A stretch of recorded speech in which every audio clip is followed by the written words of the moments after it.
Fandafi kuhlanganeza Snake Park baba duck down. Mawungena ugqoke white uphuma duck brown. Uyangithola? Khona lapha bathi blue uniform power abuser. Okay Abesabomvu ngathi zona ulale phuza. Izabalazo wawunzima elokushini lapho kwakumele ukhethe phakathi kwesagila nesibhamu. Namabhuna angihlukanisa namafamu. Bheka namafamu. Yeah. Farm as in FARM or Amafaham. Oh, Amafam. okay. Yeah.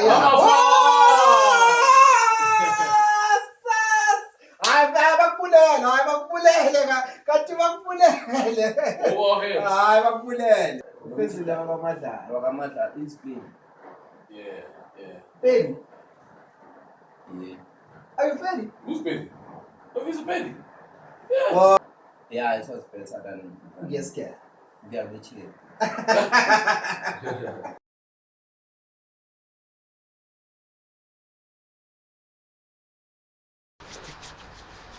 Fandafi ke siphethe uEasy kanye. Nina nihambe nitshela abantu ukuthi nimehlomane. Woza lana sikhipha i2 sibone ukuthi ninawo amanye. Kahle izinja. Fandafi ke kuhlanganeza Snake Park baba duck down. Mawungena ugqoke white uphuma duck brown. Welcome to yet another episode bafethu ye podcast. Ibhodolo lasekasi siphethe yonke content yasekasi. Still namanje sakhuluma ngestory that we told ekasi lethu. I still go by the name of LMK bafethu. Mina manje lele lokudlala lamampela uLumkile Stephans. Ngivane co-host yami izinja. Millie Miles. Nqondu uqalapha. Oh yeah. Bandi nguMiles. Nagoku sana. Semshilo ngathi siphethu izi kanye bafethu. Sidonse kuma archive we kasi rap izinja owaziyo na ukuthi ezakudala namanje ezamanje namanje nakudala nanini nasweswe na 2020 na 2025 nango ngithola bafethu today we've got F-Easy bafethu bathi ufezile abamaziyo yebo ufezile wakwabani ufezile lona wakamadlala awuthi actually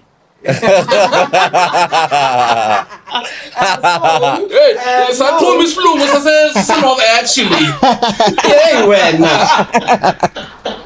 so lo mjida lona ufezile wakamadlala ispeed Penny are you Penny? Who's Penny? Oh, he's a Penny.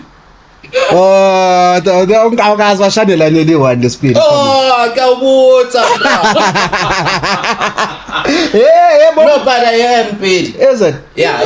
Ithami Penny via umadala wetimer le timer lamp used to be a cop. Okay. And then he met no Magogo ayofuna ispan somewhere in town and whatever so bakhandi time again lapho so masdonsa umlando kahle kuzida ile out asePitori like madala wami is from Pretoria. Nice. Mara siyaclaim uphakamiso wethu Pretoria. What I'm saying is I'm Penny. Oh okay. I'm Penny. Fair enough. No vela obvious. Umakasana ngithola awuthe khulele kasi and then talking about ikasi ngiyazwa abathi hayi umntana kaMamnqumalo lapha kwadeda ngendlala ngokugeleza amfethu yabo ngiyawuthi ase and there's a misconception about ukuthi ngiyazwa abantu abaningi bathi lo uthe yena uphuma va uke wayisiza leso story nyana Khona lapho I think ubona usibuda wathi unezola une Snake I Park. know. I remember that. Yeah. Yeah, you I remember remember that? Itarify kamba. Ezola umuntu. So I remember kwatile wasemkhonto. Mfana wafo badla amakhwini abantu baseKaslam. Abatarify. But then I was born Ezola Clinic. Okay. Like most of abantu base Snake Yeah, Park. like yes. You sure? Ba nozalelelana walesa sikhathi. Yeah, le clinic yethu Angazi phela Snake Park into ka 1990, Sure. 89, 90 Yeah. or something. Probably Silver Town. Yeah, Sure. Yeah, so by the time mina ngizalwa bese ngiyakhi Snake Park, and then by the time ngise Snake Park bekuyindawo enew, but then I was bekuwukuthi ngiphuma somewhere else. Yeah, sure. Ngithola ngisasena ama roots wami, ngisasena nomndeni or somewhere else. Sure. And then bengiphuma eZola, ngizalelwe eZola, and then itime avele kuyintwana ekhulele eZola. Ngafunda i-primary school eVusisizwe, ngafunda i-higher primary eSwelihle, and then I matriculated kwaDeda Ngendlale. So I was working. Yeah. Jumpa le bridge la just after bridge. Besojumpa lika Rasta, sijumpa lelingadana le just after bridge. Yeah. Bathi magnet imvula lapha bathi abase Snake Park abaphume early. Bheka manje Waliphuma yini kanti? Ibridge liyagcwala phela abanye bakwazi ukujumpa sure. Icathulo zethu bezihlezi Oh my God. Yeah. Brown bengingasizi nokubona ukubona kaningi. Phela kusashawa idust lapho. Yeah. Oh, okay, so that's where you matriculated kwaDeda Ngendlala sure. Matriculated kwaDeda Ngendlala. Ole lami belihlezi ngifaka like I thank her, but I'm angry. Why? Because bengifunda kude like my whole life. Mara it was the best school because namanje itata irayo. Ngokisa ndoda phela manje. Ndoda namanje incosi sawoka ziyadeda. Isikolo esifundisayo ilesiya. Yeah. Like have you ever imagined like umzali athi isikolo esifundisayo ilesiya. Yeah. And then you think no, it's cool. And then the other day I was like, okay, go. Okay. Man. It's ungede emlomeni. Awukaze wena okay sharp. Ngithi uyageleza uyawokho yada. Awukaze wasuka le Snake Park wayocheck eZola ichili. Ngenyawo. Bengizoya kanjani ngiyocheck iCherazole kube ngifunda eZola. Mawusuka la Snake Park uyocheck uyesigela ngeweekend. You check. Bunga check eZola. Or anywhere else ngenyawo. No. Umepalini ndoda. Ne seyifuna uflew ubaleni kuseduze Deda ka. Benginokuzama eDobsonville not eSnake Park. eZola, not eZola was too far. Bengihlula eSnake Park mina eBlock 7. Ngihlangana no Cherry ongathi unice inyana ongichazayo, and abekungana phone number, and ngimele shaye. Okay, let me take it back to the music. There's a track yakho bengincanya kudala, I just forgot the title. Iku-Gate Khahlela one. I think hip hop I love you or something.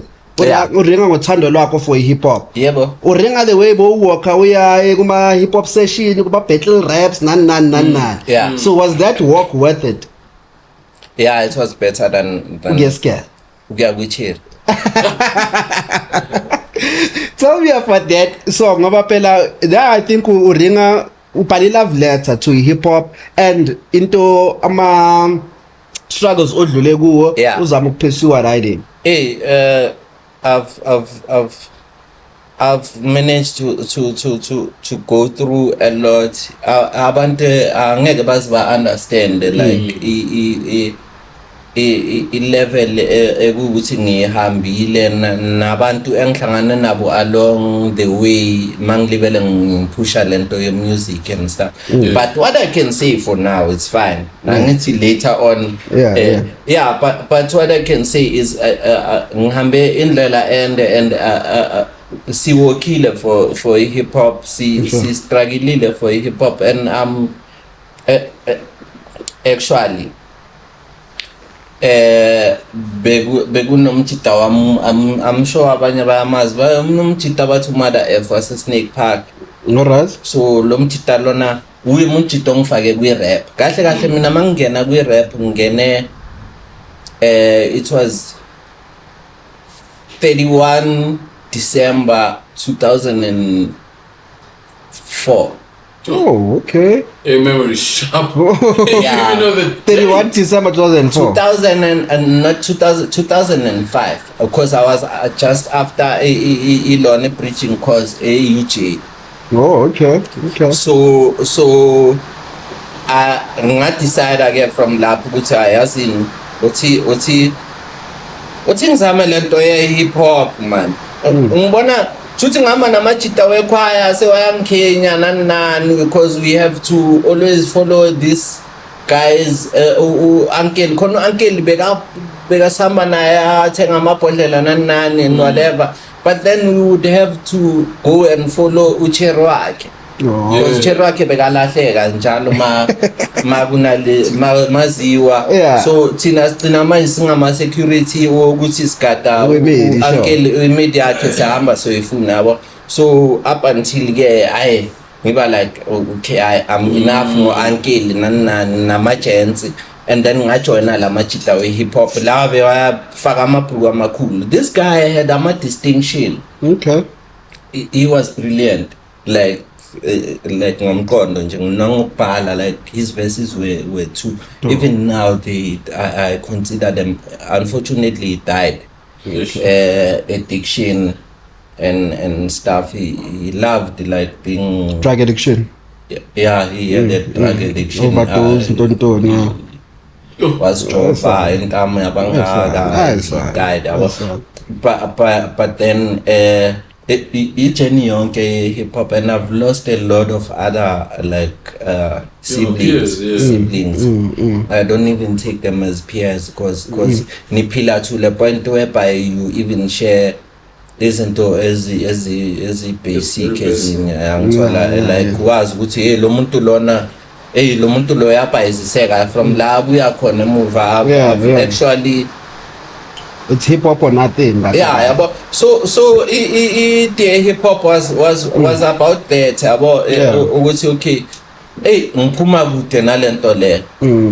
And I was under pressure because I recorded the album, like I took less than 2 weeks.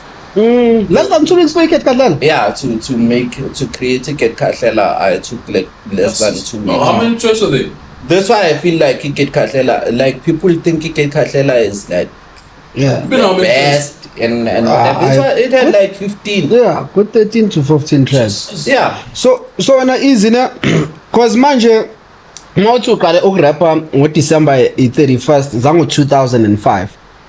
Ngizoyitrace back to, there's a line lapho I think ku speaker ku Maradin.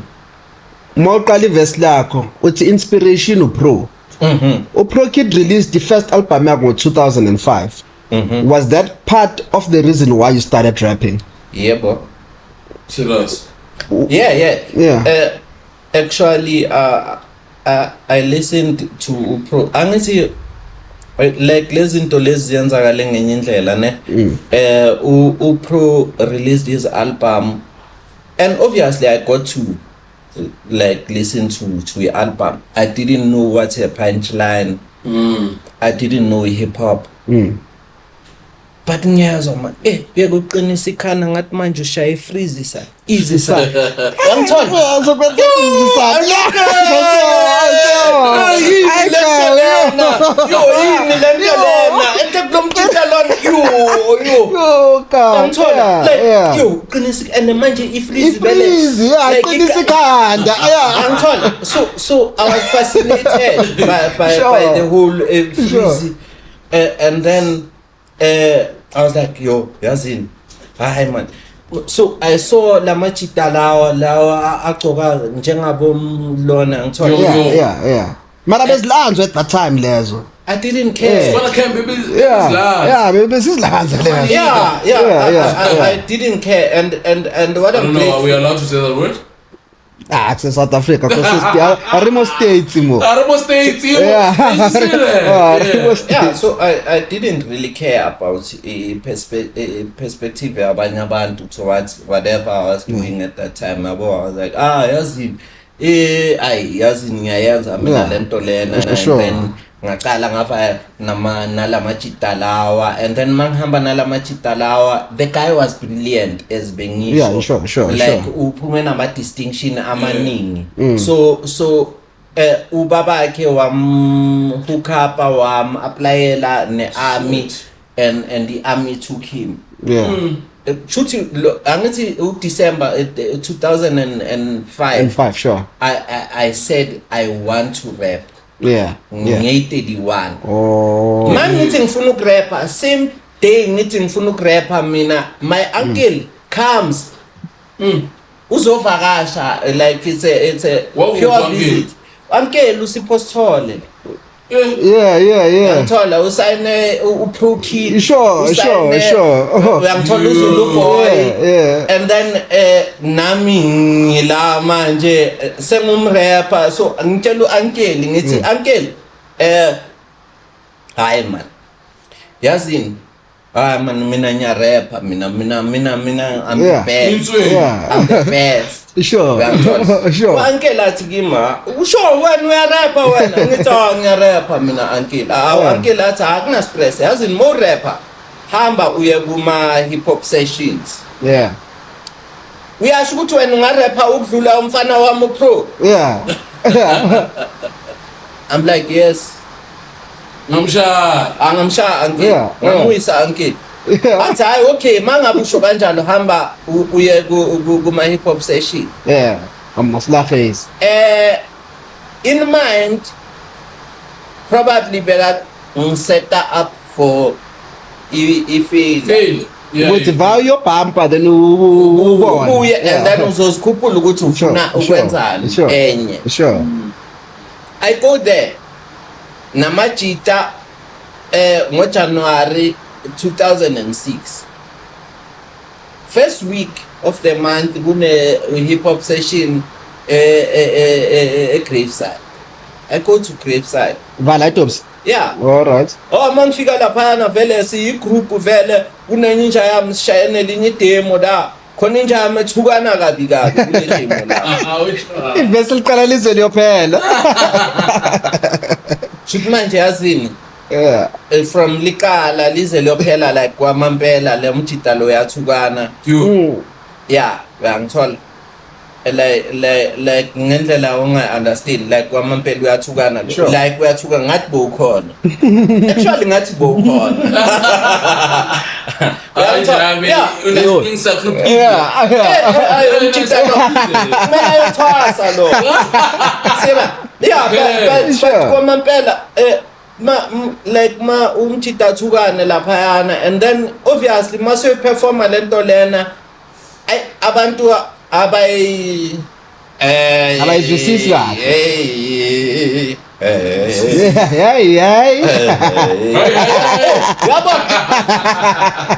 Fine. Ingahambi kahle le performance yethu lesi plan. Yazi ngiplan emqondweni yami for 5 months mara ngiqale December January mara ngiplane for 5 months. Yeah. In your mind. In my mind. Yeah, ngiyasho ukuthi lento le yabona manje ke namanje siyahamba ke nezinja zami ngiyagona. Yeah. Sharp sifike siperform. Go. Okay, fine. Singaki C5 I'm sure. Sure. So masi 5 the other guy vele uya give up. The other guy wants to go fetch a gun and shoot his speaker. The other guy is with me. The other guy I don't trust him because uyathukana. Yeah, uyangithola. Sure. And then yeah, so C5 yimlo. And then Sharp manje senza kanjani manje? Ay lo mjita join i-army vele kwamampela army he goes and then lo munye asale yekasi angazi kuyena ugcina boshwa nani as time went and then ngisale nalo munye oyi-one is battling a addiction right now and then kube ulo omunye la angazi kwenzakalani ngempilo yakhe Sure. but ezingahambi the way besifisa ngakhona ama wishes wethu and yeah we're like yazi na and then ngifike ila khona manje ngizomama khona upro kuyena ngithola futhi lesa sikhathi lesane I was just saying because related to then mangizomamela upro kahle I'm like mara yazini lesitisa sekasi lesi ngeshale man mina ngaze ngifakele nomtswakhonyana mina ngithola ukuthi hayi man yena ushaya la line wakhe lawa like per 4 bars sure why not mina ngizamukuza nawo per each bar even build up yakhona like ibe crazy so I think that's the only difference I brought into igasi rap sure ukuthi ngingasabi per 4 bars ukuthi expect ukuthi iline elishisayo lizoba kwi-bar S4 but in the middle nje usukumanje ngishaya ngelinye ngiphinde ngiphinisele ngelinye usabhekele la that's what I brought to Ilona and by April I started enjoying myself ngi-rapper like for a few minutes shayanyana a few minutes maybe boma 5 minutes or 4 minutes abantu baqale ngathi sebaya reactor by June July I had half of the crowd I owned like half of the crowd which means that because everyone mangifika lapha na bekuyi-deep Soweto Deep Soweto was like booming there was nothing happening about Ilona, Snake Park and the rest of these places. Because there was Abu Siashes, they were hot. There was about Deep Soweto, they were already hot. So they didn't need me.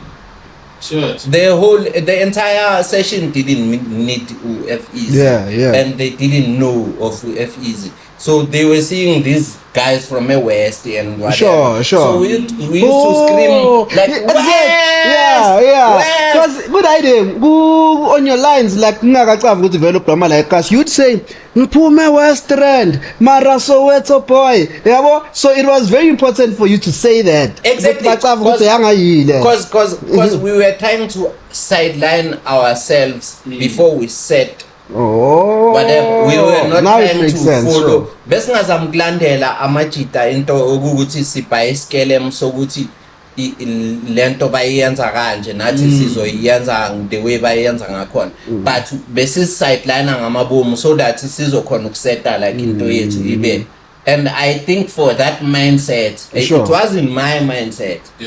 It was a mindset set up umjite ukuthi ngihlangane naye but then I ngajumpela kuyo because ngiyabona nami sharp okay thina siphakamisa iWest why manje kumele sithi Soweto yazi asiSoweto ke is fine but tell me ibikhona na i-rivalry ukuthi kasi rap city iSoweto nani na rap ekasila sefoso nani ya rap ikasila kuphi you understand but ibikhona lo nto ukuthi hayi man kasi rap is everywhere or is kasi rap Soweto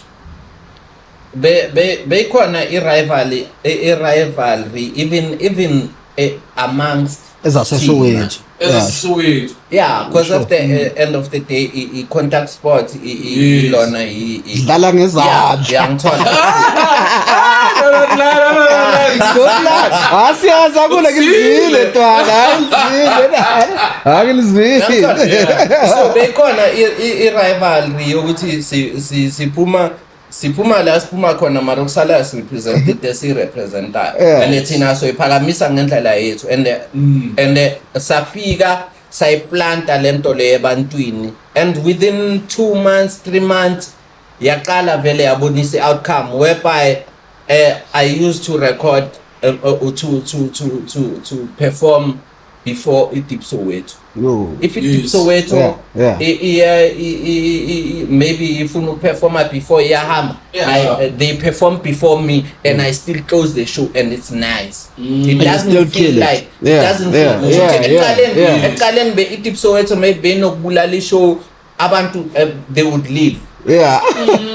Yeah. To the point that now they no longer living because this guy is not, Yeah. has not Ule. performed. Khona lapho Lo mfana lo ayi-one like abahambi before Sebafuna I ukuhlala. perform. Yes. Yeah, ngiyangithola. And that motor back Deep Soweto phela it was a Eish. Athi the crowd, the crowd, the crowd. Beba- By 15, 18 amaji. Ngiyangithola. Sure. Versus mina ngihamba ngibophele njalo umbuso and the other guy Sure. the one bekathukana Yeah. Asikhohlwa lo. bamthita bekuyinkinga ngoba bebambhuwa still noma sengiyenza kahle mina mangithi ngiyamzama Yeah, ukuvisa yeah. Yeah.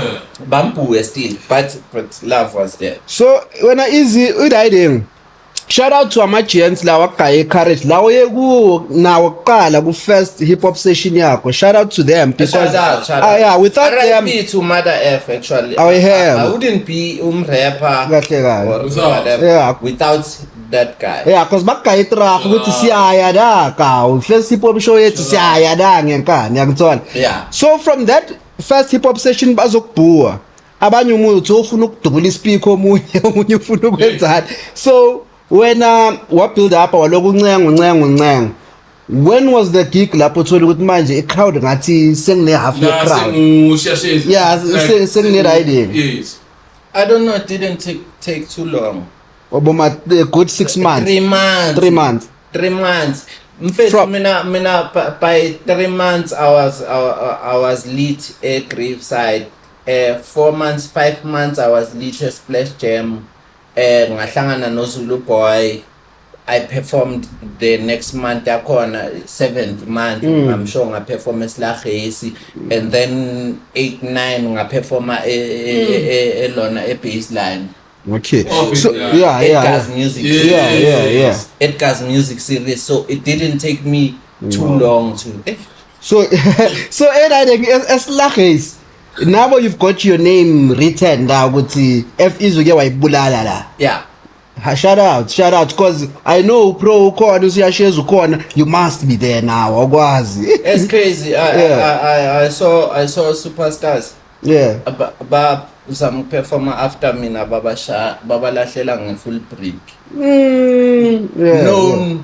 Yeah. Known. Now, you know, we were discussing this earlier, Gucci. His acapellas, his freestyle.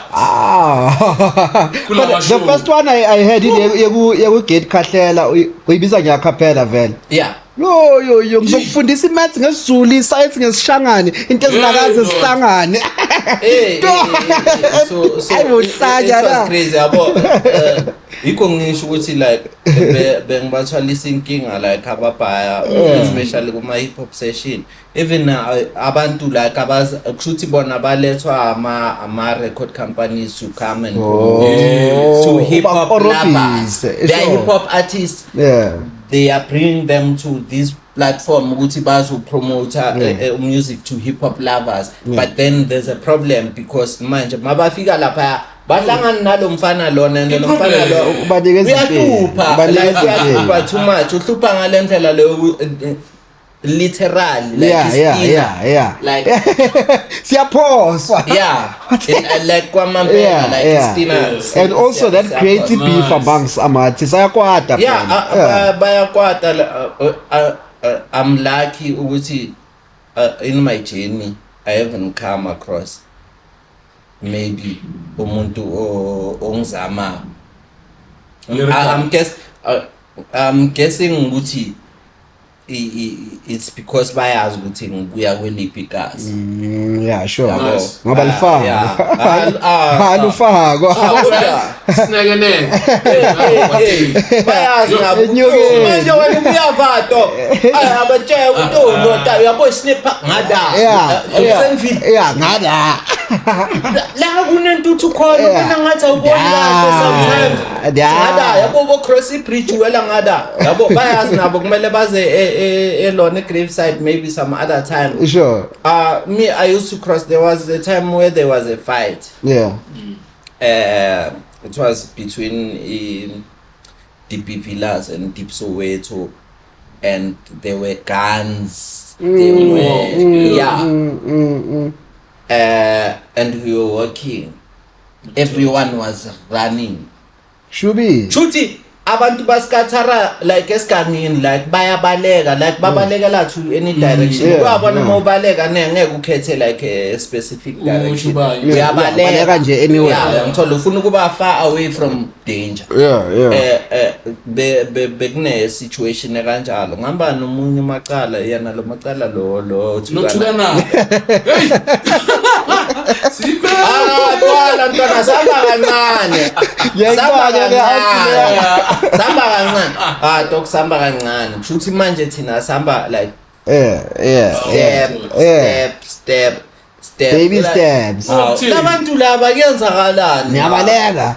Yakhuma whatever sinandaba dok. Like thina siyahamba siyaline.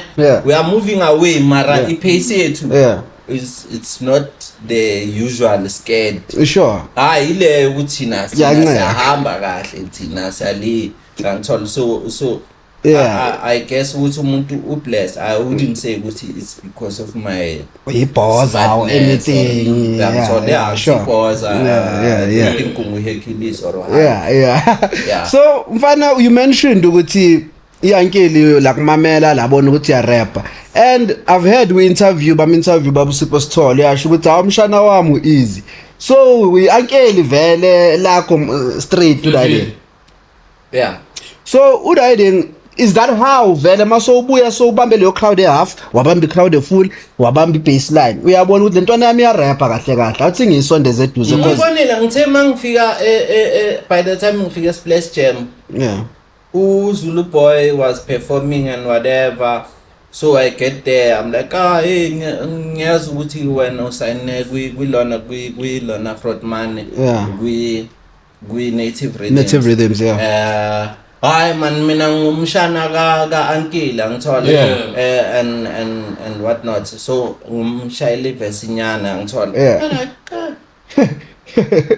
On the spot, Michelle verse on the spot. Obvious. Ngithola. Sure. Athi yazi intwana uthi ngikuthathe ngikufake lapha na micini vele.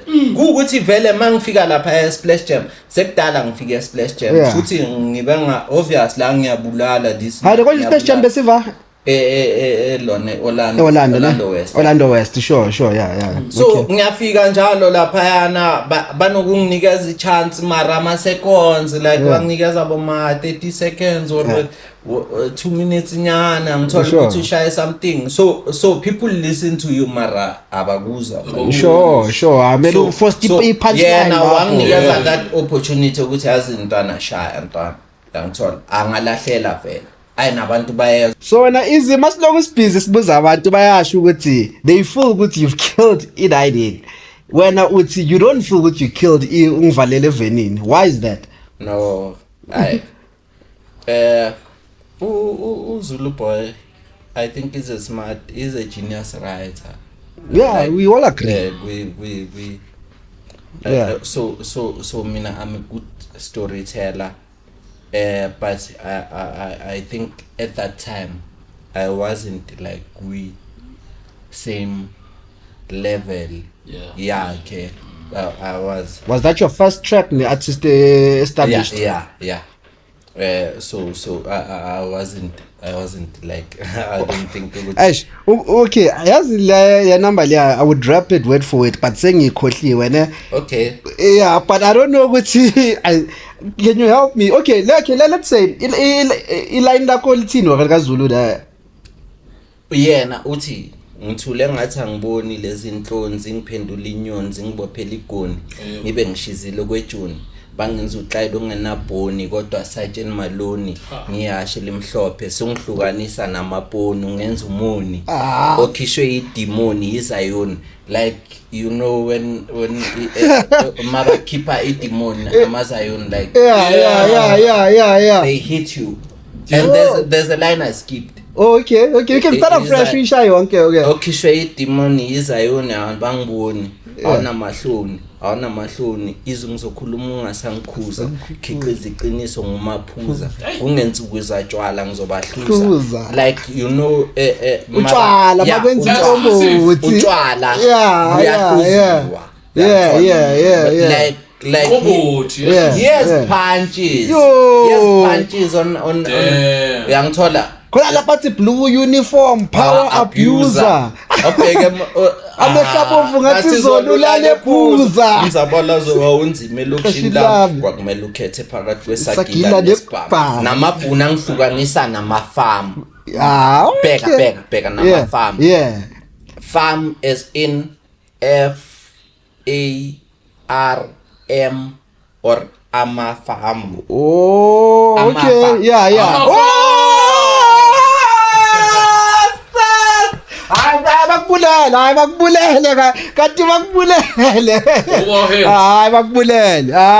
But tell me dog now mina ngizalana mfethu ngiyayizwa this journey is beautiful this journey yokuthi you know Big Zulu and sorry Zulu boy yeah you guys are there but Ikasi Rap is what I'm concerned about before this interview is coming along ukuthi where do you think it is though? Where do you think it's going? Is it dead? You tell us. You're the king. I think the whole classification of Ikasi Rap is wrong. Okay. According to our fans. I won't get what if I was to say Umaglera no 25k are doing Ikasi Rap? Yeah. Ngobomkonto wabo. Exactly. Yeah, so ubani ungangiphikisa athi no abayenzi Ikasi Rap cause I listen I bump a lot of these new cats and listen to stuff sabo and feel like yo actually this is Kasi.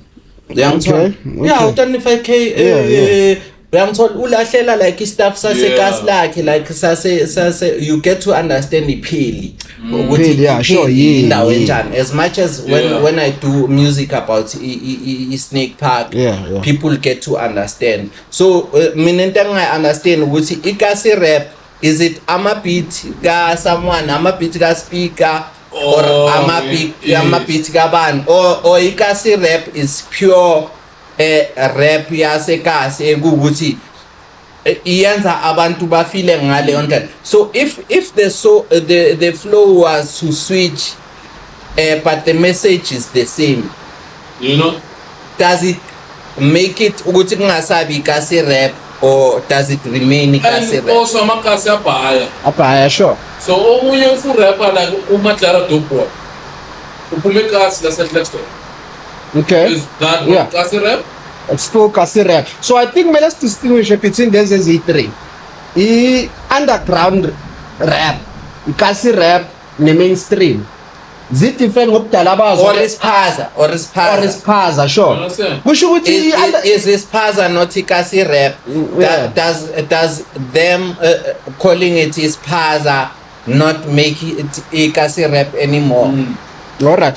So I get everything. So let's get back to Iket Khahlela so kwazi ukuthi simuvele on now. So Iket Khahlela the first one vele we recorded with him. Native Rhythms, right? Yeah. And uthi yenze nga 2 weeks. There's crazy tracks like abo hlanya njengami, yana njengami. Yabo. Then kunabo ma Ambition, Vision, Mission, Super. The sheen in that song. And uthi ngitshela le tape we recorded in 2 weeks. Ngicela siqale ngeambition sizwaza kuhlanya njengami. Yeah. What was going through your mind? They were record okay i-ambition and ihlanya njengami they different because ama-track ekukuthi mangiye-Graveside ngiyo-performa for a crowd I didn't have beat. Oh, okay. Angithi ngumuntu omusha. Oh, it was something you wrote nje. I'm a producer ofuna ukusebenza nami. Yeah. So ngiyafika lapha nama line wami nama verse I 2 or right 3 and then ngiyawa performa lapha. Bongavana lethukana. Obvious. Lethukanayo mfethu hlezi khona. Angithola. Iphathe life yami le out le. Yabo. Even namanje sangithuka. Sure. But yeah.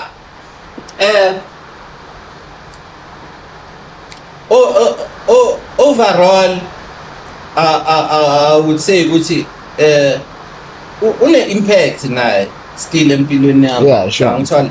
Mina angibheka abantu ngibheka abantu ngeposition yokuthi okay ula unami and we doing whatever we doing angithola. It was a matter ukuthi at some point you need to decide who to keep around you and speaking of who you need to keep, because do you think ukuthi ikasi rap is it gate kept? Because why we got mainstream? Talking mainstream, is it gate kept? The only nigga we know who pro. Tina Northwest besazi unatika tswaka. Oh, WHP. Amachita WHP. Yeah. And they're out there. So as a way to, do you think that it's gate kept? Ikasi rap? Or what? And before you answer that, there's this thing yoguthi once we are mainstream and you're trying to make it for yourself, but you sold out. You sold out. I don't know. I don't know about ukuthi selling out and stuff. Because lento leyo ihluka ngabantu laba aba perceive lento leyo yiba abayibona njengokuthi wena wenze so I wouldn't know ukuthi yeah, because inzima ngolo hlobo lolo ukuthi we want to know ukuthi why is Kasi rap not as big or not on mainstream? But into I think as well ilona production equality production yaseSoweto yaseKasi compared to indawo ezinye ayifani angeke kufanise equality yaseNorth ne quality yaseSoweto ngithola because the other side has money and the other side has politics. Well, as the music industry really is. No, even us.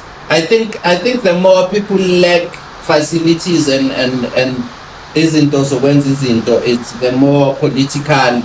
Too much. Yeah, isn't ngakhona. So as khona like ama ezabo makasana as khona ukuthi si achieve because of a pressure yasemakasi wethu la sibuya khona back emuva. I know that for a fact because now that I've grown and I'm trying to actually give back to the community and I'm beginning to get enlightened ngezinto ezifana nama proposal and whatever. That's where you get to see ukuthi yo lento ispan and abantu bayavalelana and bayavalelana and angeke ikasi li develop kusana abantu abafila like balwele le or abalwele lena ukuthi ukuthi community beso. Let's make an example. Ubaba uMshengu bekaphathi AK alwa against an opposite party. Yeah. Badubula, and then kwayenzakala kufika i-freedom sharp i-freedom yafika. ANC is in power. Ubaba uMshengu now has a portion of land. Sure. He doesn't know what to do with the land. Yeah. And then there's a youth. There's abantwana abancane, there's izinto eziningi ekwamele ukuthi labantwana bangakhuli bafana nobaba uMshengu. Sure. Mara ubaba uMshengu uzofuna ukuthi abantwana bakhule bafana naye because ufuna ukuthi ilegacy yakhe i-remain the same. Kanti bekangayekela ukuthi asi la yakhana into eso ukuthi abantwana bethu kanti bowulwelani mongalweli ukuthi ulwela abantwana ukuthi babe right kusasa wakhona ngithola. Talking about that, Njayami, there's a clip. It's an very old clip. Uplemenenye out I just forgot his name. You going deep ni fokale riding Amu. What was the beef no Amu? Bebenzakalani da. Bebenzakalani da. Wena Amu ngazositshela wena. Wena Amu ngazositshela. No. We've sorted. Yeah, but what happened? We sorted. We nice with the front man. Yes. Yeah. I saw him the other time. No Zulu boy, the guy Ilona, and it was nice seeing him. Yeah.